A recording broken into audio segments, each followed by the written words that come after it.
Thank you. Well, whoever was wondering whether the EU is capable of conducting a viable foreign policy, I think that after the Ukrainian crisis must already know the answer. No, it is not. First, the EU was humiliated by Russia when the association agreement with Ukraine went down the drain.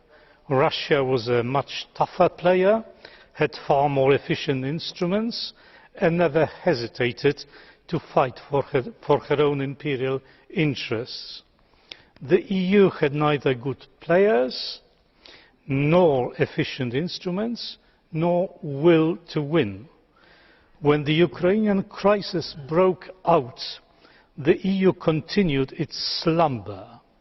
What is happening in Ukraine now will perhaps determine not only the way the Ukrainian society will be governed for the next decade or two, but also the geostrategic situation in this part of Europe for many years to come.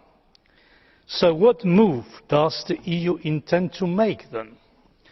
Since we know now how relentlessly Russia fights to keep Ukraine within her sphere of influence, since we know how many Ukrainians resist this policy, and since we know that this strategy of the EU has so far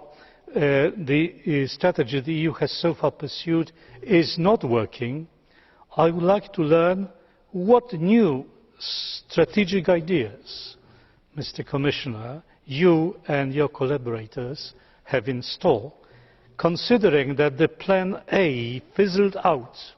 What is your plan B, if you have any plan B?